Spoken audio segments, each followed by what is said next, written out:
അല്ല ഞങ്ങളുടെ ഈ KSRT ഡിപ്പോയിലെ ഒരു ചെറിയ പ്രശ്നം. അല്ല അത് സാർക്ക് ഇങ്ങനെ ഗണിച്ചു നോക്കി എന്താണെന്ന് ഞങ്ങളോട് പറയാൻ പറ്റില്ലേ? അതെന്താ പരീക്ഷിക്കാൻ വന്നതാണോ? അയ്യോ അല്ല പറയാൻ പറഞ്ഞോളൂ. സാറേ ഞങ്ങളുടെ എന്താണെന്നറിയില്ല, ഞങ്ങളുടെ ഡിപ്പോയിൽ മൊത്തത്തിൽ കുറച്ച് പ്രശ്നങ്ങളുണ്ട്. അതായത് ഒരു മാനസിക അസ്വസ്ഥത അതിൻ്റെ ഉള്ളിൽ, ആകെ ഒരു മനസമാധാനം ഇല്ലാത്തൊരവസ്ഥ. പിന്നെ ഇപ്പം ഈ പറഞ്ഞ പോലെ എപ്പോഴും അപകടവും കേസും കൂട്ടും എന്താണെന്നറിയില്ല. അപ്പം അതിന് ഒരു പരിഹാരം കാണാൻ സ്വാമി ഒന്ന് കാണാന്ന്. അപകടങ്ങളൊക്കെ സംഭവിക്കുന്നത് സ്വാഭാവികല്ലേ? സ്റ്റാഫുകൾ പരസ്പരം കാണുമ്പോൾ തന്നെ മൊത്തത്തിലൊരു പ്രശ്നങ്ങൾ, വെറുതെ വഴക്കുണ്ടാക്കും. ഒരു കാര്യമില്ല. അതെ അതെ, അത് സ്വഭാവത്തിന്റെ കുഴപ്പമായിട്ട് നമുക്ക് കണക്കാക്കാൻ പറ്റും. സാറേ ഞങ്ങൾ എല്ലാവരോടും വളരെ മാന്യമായിട്ട് പെരുമാറുള്ളൂ. പക്ഷെ ഒരു കാര്യമില്ലാതെ ഞങ്ങൾ എല്ലാവരും വന്ന് ചീത്ത വിളിക്കും.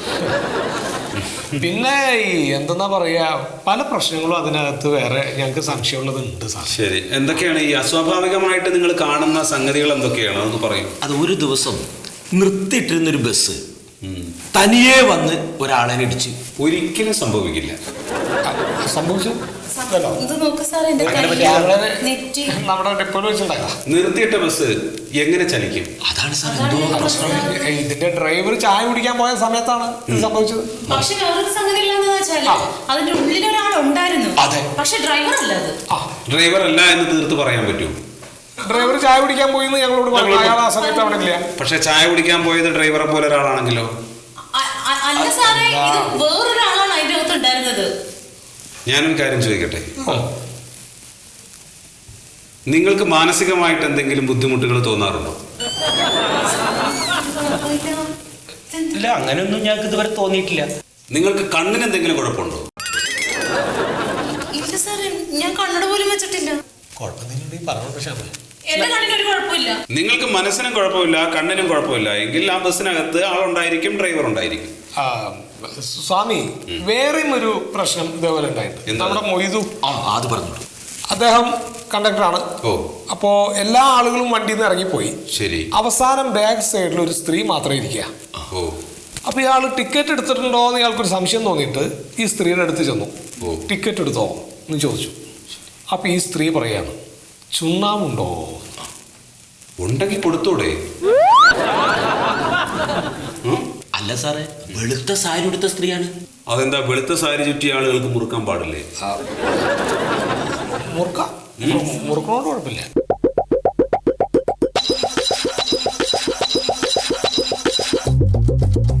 അല്ല സാറേ, പറയൂ.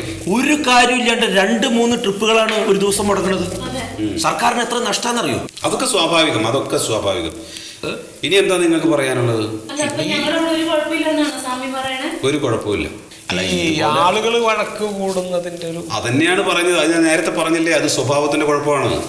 അത് നല്ല ആളുകളാവണം. അപ്പൊ നല്ല ആളുകളല്ല. പ്രത്യേകിച്ച് നിങ്ങളുടെ ഈ സ്ഥാപനങ്ങളിലൊക്കെ ഉള്ള ആളുകൾ വളരെ മോശമായിട്ടുള്ള രീതിയിലാണ് പെരുമാറുന്നത്. അവർക്കൊന്നിലും താല്പര്യമില്ല, തൃപ്തിയില്ല, അസംതൃപ്തരാണ് എല്ലാവരും. എന്താണ് അതിന്റെ കാരണം? അല്ല സ്വാമി, ഞങ്ങളുടെ കാസർഗോഡ് ഡിപ്പോയിലും ഇതുപോലൊരു പ്രശ്നം ഉണ്ടായി. അവസാനം ഒരു സ്വാമിയെ കണ്ടിട്ട് ഹോമം നടത്തിയിട്ടാണ് പ്രശ്നം പരിഹരിച്ചത്. എന്നിട്ട് എന്ത് പരിഹാരം ഉണ്ടായി?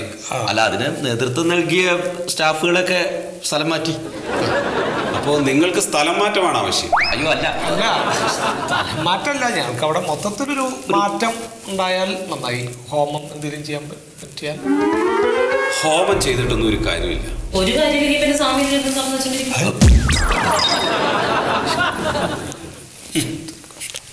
ഞാനിത് തുറന്നു വെച്ചുകൊണ്ടിരിക്കുന്നത് വ്യക്തികൾ വരുമ്പോൾ, കുടുംബങ്ങളിൽ നിന്ന് ആളുകൾ വരുമ്പോൾ അവരുടെ ബുദ്ധിമുട്ടുകൾ മനസ്സിലാക്കി അവർക്ക് ജീവിതം മുന്നോട്ട് നയിക്കാനുള്ള ഒരു ഊർജ്ജം ഞാൻ പകർന്നു കൊടുക്കാറുണ്ട്. നിങ്ങളുടെ ഇതൊരു സ്പെഷ്യൽ കേസാണ്. ഇതൊരു സർക്കാർ സ്ഥാപനമല്ലേ? അതെ. അതിനകത്ത് എനിക്കൊന്നും ചെയ്യാൻ കഴിയില്ല. നിങ്ങളുടെ മേലുദ്യോഗസ്ഥന്മാർ തന്നെ വിചാരിക്കണം. അല്ല, അപ്പൊ ഞങ്ങളുടെ ഡിപ്പോയിലെ ബാധ നിങ്ങളൊക്കെ തന്നെയാണ്. ഞാനൊരു കാര്യം ചോദിക്കട്ടെ, നമ്മളൊക്കെ എന്തിനാണ് ജോലി ചെയ്യുന്നത്? നമ്മള് കുടുംബം സംരക്ഷിക്കാൻ. കുടുംബം, ഭാര്യ, കുട്ടികൾ, അല്ലേ? നമ്മൾ കുടുംബത്തിനകത്ത് കാണിക്കുന്ന സ്നേഹവും ആത്മാർത്ഥതയും നമ്മൾ ജോലി ചെയ്യുന്ന സ്ഥാപനത്തിനകത്ത് നമ്മൾ കാണിക്കണ്ടേ? അങ്ങനെ ആത്മാർത്ഥമായിട്ട് ജോലി ചെയ്യുന്നുണ്ടോ എന്ന് ചോദിച്ചാൽ ഇല്ല. അതാണ് നമ്മൾ നമ്മുടെ കുടുംബത്തിനകത്ത് കാണിക്കുന്ന സ്നേഹവും ആത്മാർത്ഥതയും എത്രത്തോളം ഉണ്ടോ ഓ അത്രത്തോളം നമ്മൾ നമ്മുടെ ജോലി ചെയ്യുന്ന സ്ഥാപനത്തിലും അത് കാണിക്കണം.